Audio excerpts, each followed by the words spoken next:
Hello, I'm Richard Gizbert, and you're at The Listening Post. This week, Tony Blair, Mideast peace envoy, that's enough to make you cry. I just want Tony Blair to come back. BBC journalist Alan Johnston, freed in Gaza. Comics go online, taking dead aim at the news industry. Plus, the quiz show that pits world leaders against ex-world leaders. Well, I tell you how I'd answer that. Well, the Foreign Secretary... Welcome back to The Listening Post, where we cover the coverage of news. And this week, that means we're looking at Tony Blair, Prime Minister turned peace envoy. Blair's appointment by the quartet of Middle East peace mediators, Russia, the EU, the UN, and the US, is one of those stories that proves that the same piece of news can be reported completely differently, depending on whether you're reading a paper on the west coast of the US or on the west bank of the Jordan River. Because as we've seen before in the news divide, one newspaper's statesman is another's war criminal. I wish everyone, friend or foe, well, and that is that, the end. On the same day that Prime Minister Blair left his job and number 10 Downing Street, Israeli forces launched their biggest raid in the Gaza Strip since Hamas took over the territory. At least 12 Palestinians were killed. The pictures getting fed out of Gaza that day were a reminder, as if one was needed, of how distant a prospect peace in the Middle East really is. And according to some people, like the Fox News channel in the US, Tony Blair, Mideast peace envoy, is the right man for the job. Very quickly, what will Tony Blair do in the upcoming days, weeks, months, and years? Well, we're getting word that he will become the envoy for the international Mideast quartet, and that's being welcomed in a lot of different quarters. Back to you. A lot of quarters, mostly outside the Middle East. The Western press was not uniformly in favor of the appointment. However, Britain's Daily Telegraph said, Mr. Blair will bring formidable skills to such a role. He has shown in Northern Ireland his patient expertise as a negotiator.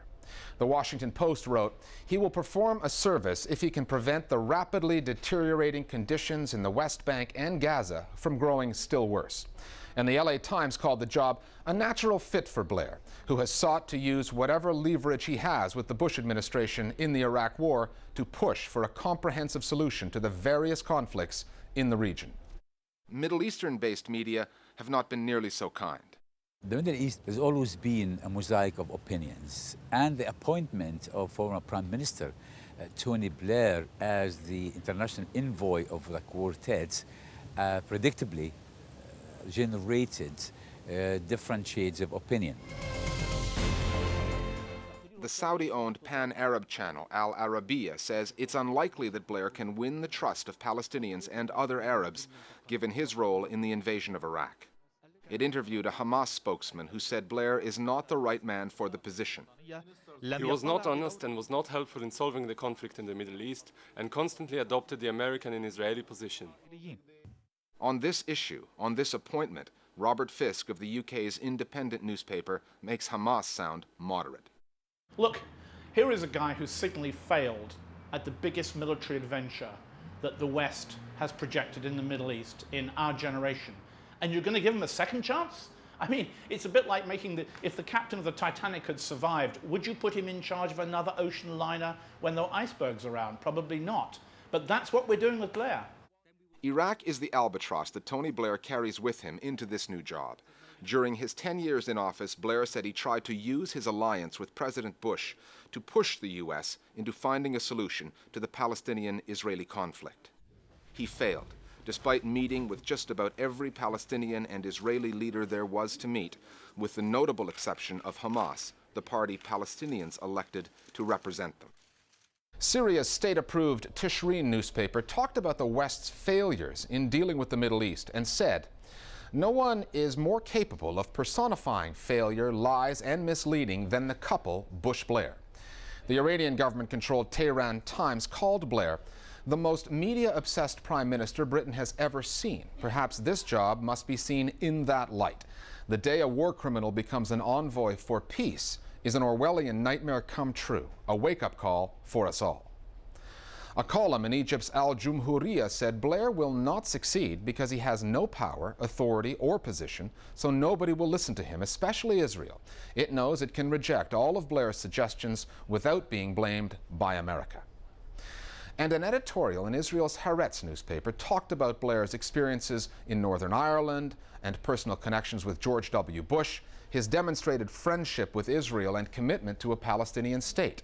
It would be hard, the paper said, to think of a more fitting appointment at a more suitable time. For the moment, the Israelis will see what Blair produces. And if he doesn't produce what they want, their newspapers will trash him, as the Palestinians will, and as the Syrians already are, of course. We know what the Iranian papers are saying. We know that one of the other Syrian newspapers, for example, has talked about Blair as a man with blood on his hands, referring again, of course, not just to Iraq, but to the Lebanon war last year, when Mr. Blair didn't want an immediate ceasefire, was prepared to see more civilians killed in the hope that his friend Mr. Bush would allow more time for the Israelis to destroy Hezbollah, which was a hopeless political and military vision in the first place.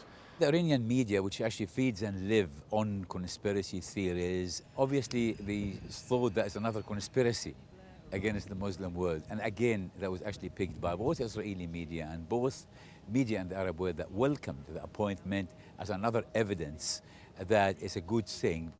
One man, many different perceptions. But the Tony Blair who went into Iraq, the one who failed to deliver on the Palestinian-Israeli conflict and backed Israel in Lebanon, that's the politician who most newspapers in the Middle East were writing about this past week.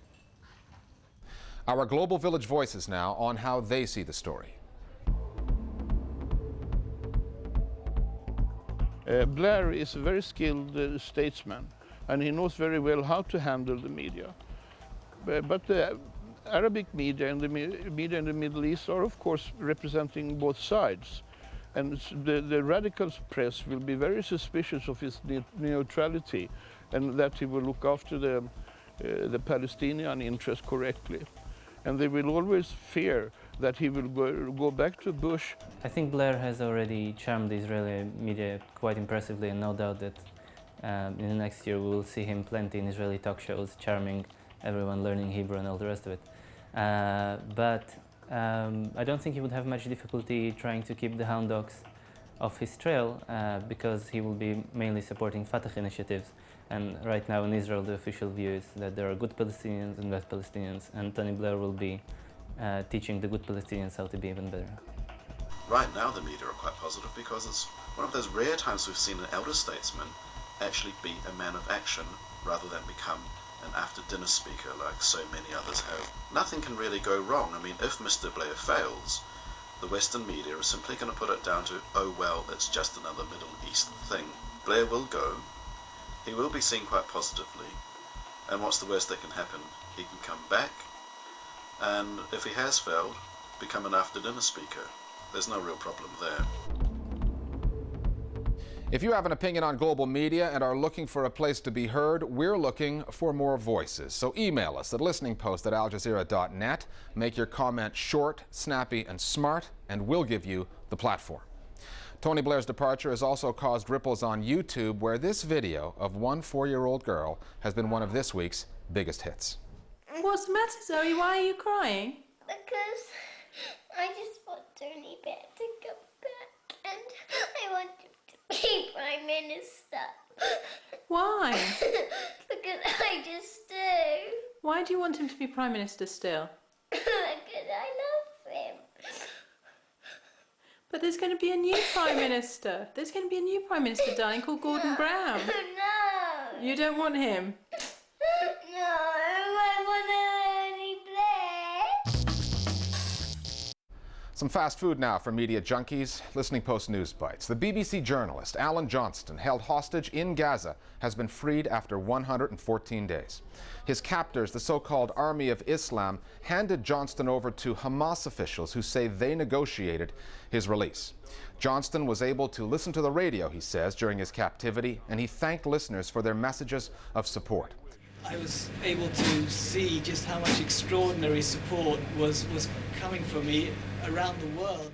At the time of his abduction, Johnston was the only Western correspondent working full-time in Gaza, and Palestinians were concerned that the kidnapping could mark the end of an international media presence in the region. In Turkey, the story is 1 murdered journalist and 18 people charged. 6 months ago, we reported the murder of Hrant Dink, the editor of the bilingual Turkish-Armenian newspaper Agos. He was shot and killed on an Istanbul street. Dink had become a hate figure for hardline Turkish nationalists by writing extensively on the mass murder of Armenians in 1915. A 17-year-old is accused of carrying out the shooting and is said to have confessed. The other defendants are accused of being in on the plot. Mordechai Vanunu, the Israeli nuclear whistleblower, apparently hasn't learned his lesson. He's been sentenced to a new jail term for unauthorized contacts with the media. Vanunu, a former nuclear technician, spent 18 years in an Israeli prison after disclosing the country's nuclear secrets to Britain's Sunday Times. He was paroled 3 years ago on the condition that he would not speak to foreign media without notifying Israeli authorities first. This week, Vanunu was convicted of violating the terms of that parole, and a judge sentenced him to another 6 months in jail. Hamas TV has been under pressure to do something about Farfour. That's the children's television character, the Mickey Mouse lookalike, that the channel used to urge young Palestinians to fight against Israel. Well, the show's producers at Al-Aqsa TV decided to kill the character off, and guess who they got to do that? Farfour was killed off by someone playing an Israeli who was trying to get the character's land. Both Mohammed Saeed, an official at Al-Aqsa TV, and the show's young host said that Farfour is now a martyr.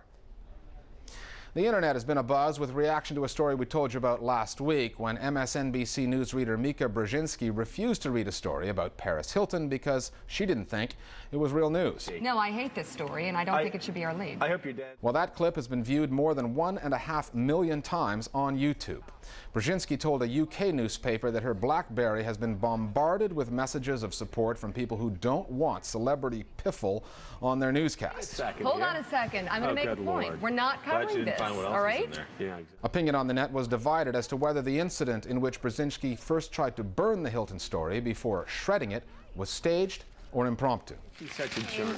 I had them go into Dan Abrams' office and get the shredder out so that we could really... Now that was a stunt. That was shtick with a statement. Yes. Here's a clue. Not one, but 2 cameras all ready to see the script go into the shredder.